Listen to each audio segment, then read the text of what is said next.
Hey, how's everyone doing? This is Oz with Oz Mechanics, and on today's video, we have this live view right here. So we are working on this lovely, I believe this is a 2010 Chevy Silverado 6.2 liter engine, and the customer complaint on this one is that the cluster is acting erratic. It is going crazy. It's shifting bad. He's saying right here where it shows the mileage is jumping up and down. It's doing some crazy stuff. And a bunch of ABS lights on and all that good stuff. So first and foremost, what we want to do is we got to look at our wiring diagram. But let me bring this up right here. This is a chat that I had before on the podcast. Is when you charge for your diag, and I know Paul Danner just made a video on that one too, charging on your diag. Oh yes, this is a live video right here. So what do y'all think? Should you charge for your diag, or should you just set it aside?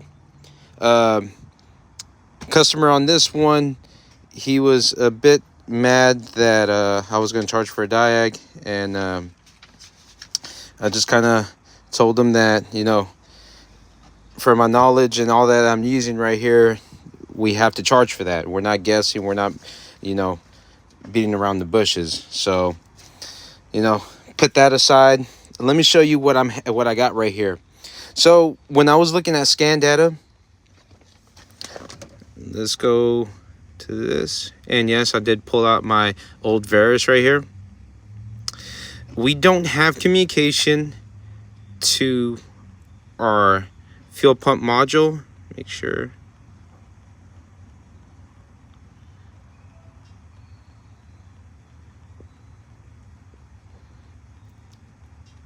All right, so you can tell right here there's no communication on the fuel pump module.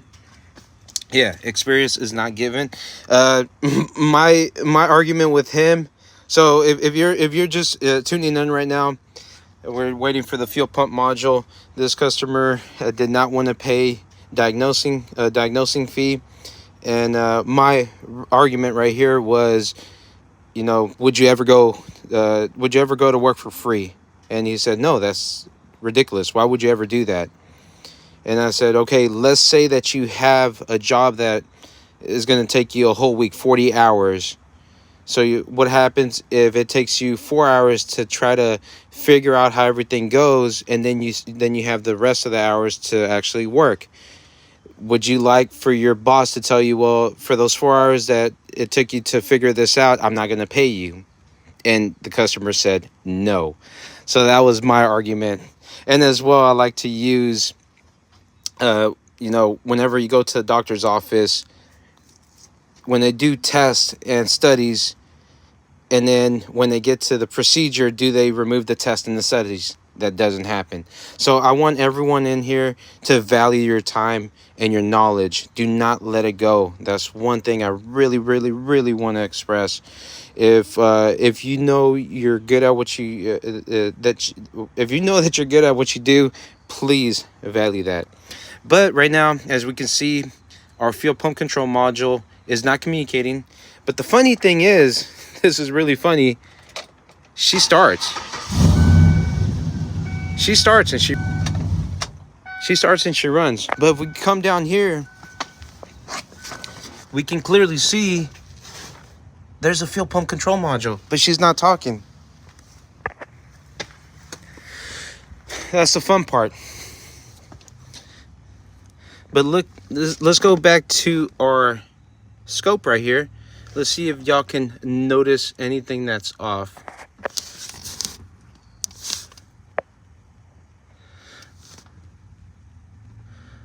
Notice a bunch of jumps on here.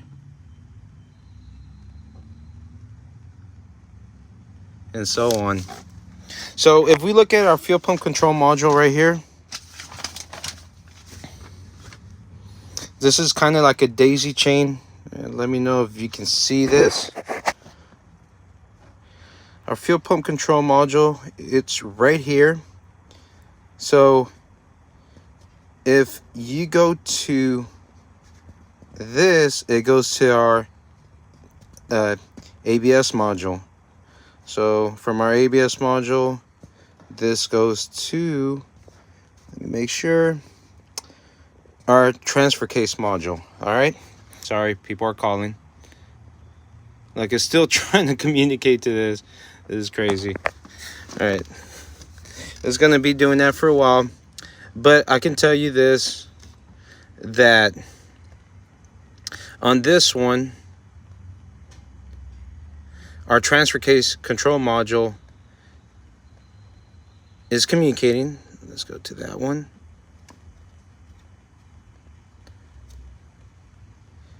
All right, so we're gonna go data display.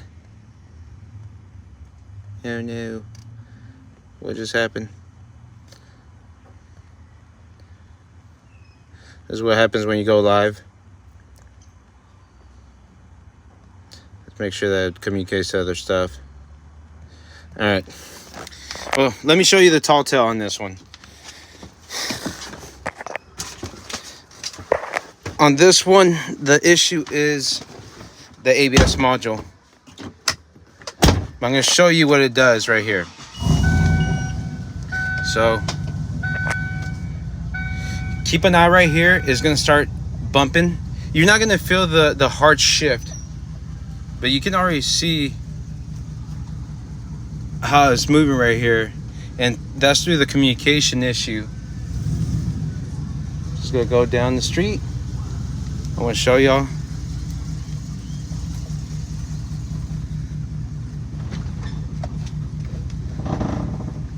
This is actually pretty cool. And then what we're gonna do, we're just gonna disconnect the ABS module, and you're gonna see the difference that does. All right, let's see.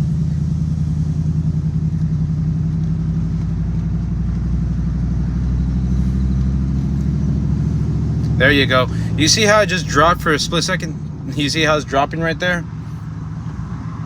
If we look at the data lines, we can see that squiggly line right there because we're having a drop on the communication line. So what we can do right now, and like I said, this is shifting pretty harshly. I don't know if that's even the word, but it's shifting pretty hard. But the main tall tale right here was this.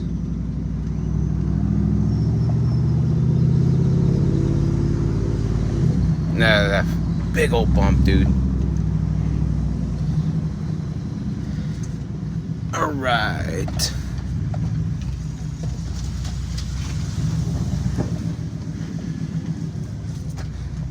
All right, so now let's go underneath. You keep key on the on position, and I want you to see the data lines. Okay. So remember how that looks all nasty and jumpy and all that? So we're gonna go down here, and where we see our ABS module,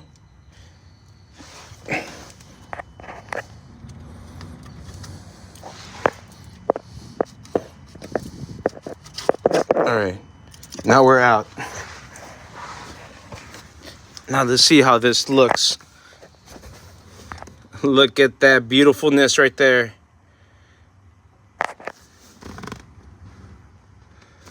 Let's bring this down even more.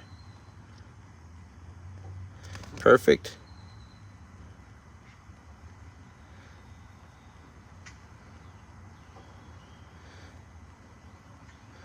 There you go. All right.